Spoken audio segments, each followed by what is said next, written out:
मैं बहुत बहुत धन्यवाद देता हूं कि मुझे बोलने का अवसर मिला। आज मेरे लिए यादगार पल है क्योंकि आज के दिन ही इसी सदन में विधायक के रूप में शपथ लेने का मुझे मौका मिला था और यही पवित्र मंदिर है जहां बाबा साहब की विचारधारा को आगे बढ़ाकर हमें आरक्षण जब मिला तो मैं डॉक्टर बना, सर्जन बना और आज विधायक के रूप में इस पवित्र मंदिर में मुझे अपना वक्तव्य देने का मौका मिल रहा है। अध्यक्ष महोदय, मैं इस अनुपूरक बजट का विरोध करता हूं क्योंकि मैं मानता हूं यह सरकार जब जब बजट ला रही है उसमें भ्रष्टाचार बढ़ता चला जा रहा है।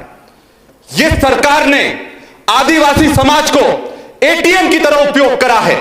सिर्फ पैसा लेने के लिए, चाहे कधान हो चाहे अभ्यारण्य हो, यह सिर्फ आदिवासी समाज को वोट बैंक की तरह उपयोग कर रही है और उनका अधिकार उनको नहीं दे रही है। ट्राइबल सब प्लान का पैसा तो ये दे नहीं पा रहे हैं तो आदिवासियों का क्या कल्याण करेंगे। मैं कुछ पंक्ति कहना चाहता हूं। मानव जाति पर उपकार है जिनका, वह समाज आदिवासी कहलाता है। जिनके संघर्षों से तपती है माटी, वह समाज आदिवासी कहलाता है। जल जंगल जमीन है मां हमारी, इससे पुराना नाता है। अगर हक हमारा दोगे नहीं तो छीनने का हुनर भी हमें आता है। माननीय अध्यक्ष महोदय, जल जंगल जमीन हमारी मां है और पैसा कानून हमारा हथियार है, पर इस सरकार ने पैसा कानून को कमजोर करने का काम करा है। और इस पैसा, ये नोटों वाला पैसा नहीं है, ये पंचायती राज एक्सटेंशन टू शेड्यूल एरिया जो हमारा हथियार है वो वाला पैसा है। हमारे झाबुआ अलीराजपुर में बड़ी बड़ी खजाने आवंटित हो रही हैं, उनका सर्वे का काम चल रहा है। अध्यक्ष महोदय, मैंने माइनिंग विभाग, मैंने रेवेन्यू विभाग में भी प्रश्न लगाए तो माइनिंग विभाग कहता है कि हमने सर्वे करवाने के लिए ग्राम सभाओं की अनुमति नहीं है। मैं उनसे बोलना चाहता हूं, क्या यह पैसा कानून का उल्लंघन नहीं है? क्या पैसा कानून को इतनी ताकत नहीं देना चाहिए थी? पैसा कानून जब मध्य प्रदेश में लागू हुआ, भूरिया कमेटी के अनुशंसा पर लागू हुआ, तब उसका यह कहना था कि न लोकसभा न विधानसभा, सबसे बड़ी ग्राम सभा, और आज उसी ग्राम सभा की अनुमति नहीं ले रहे हैं। इसमें न्याय होना चाहिए।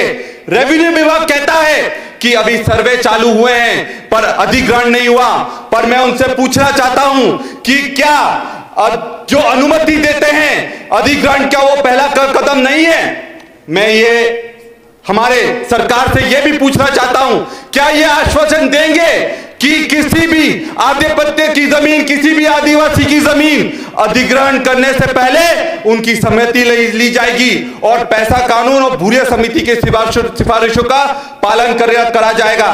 क्या यह सरकार जनता की है? क्या बड़े बड़े उद्योगपतियों की है? मैं सरकार से यह कहना चाहता हूं कि जमीन हमारा आदिवासियों की पहचान है और खेती हमारी आजीविका है। मैं आज आप इस संविधान के मंदिर में कहना चाहता हूं कि हम अपनी जमीन का एक भी टुकड़ा कॉर्पोरेट कंपनियों को नहीं लेने देंगे और उसके लिए अगर सड़क पर उतरना पड़ेगा तो पूरी ताकत से हम उतरेंगे।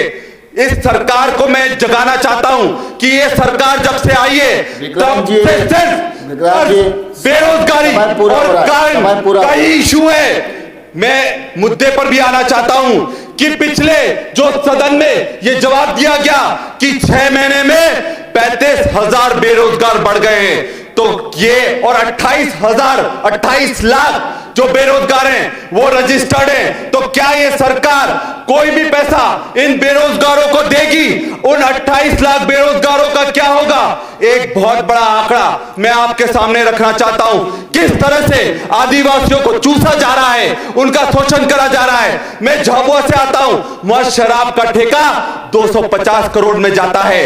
अलीराजपुर में शराब का ठेका 100 करोड़ रुपए में जाता है और वही जहां पर डिंडोरी में जितने आदिवासी हैं वहां पर ये 25 करोड़ का जाता है। तो क्या सिर्फ मुनाफा कमाने के लिए सरकार आदिवासियों का उपयोग कर रही है और सरकार को बदनाम कर रही है? आपको उदाहरण देना चाहूंगा, वट्ठा एक दुकान है और वट्ठा में 30 करोड़ का ठेका गया एक दुकान में, जहां रहने वाले सिर्फ 1500 लोग हैं। तो मतलब यह है कि हर दिन वहां का आदिवासी 500 रुपए की शराब पी जाता है। क्या ये बदनाम करना नहीं हुआ? विकलांग मैं ये पूरा कहना करिए, चाहूंगा, पूरा करिए, प्लीज। मैं अपनी बात को समाप्त कर रहा पूरा हूं करो। कि ये साफ है कि ये सरकार आदिवासियों की हितैषी नहीं है। ये साफ है कि ये महिलाएं इस सरकार में सुरक्षित नहीं है। ये साफ है कि आज बेरोजगार युवा दर दर भटक रहा है। तो मैं चाहूंगा कि आप सरकार से ये वादा लें और उनसे ये आश्वासन लें कि इस सरकार में जो आदिवासियों का शोषण हो रहा है वो नहीं होगा। मैं अपनी बात को यही समाप्त करता हूं। जय जोहार, जय भीम। मारो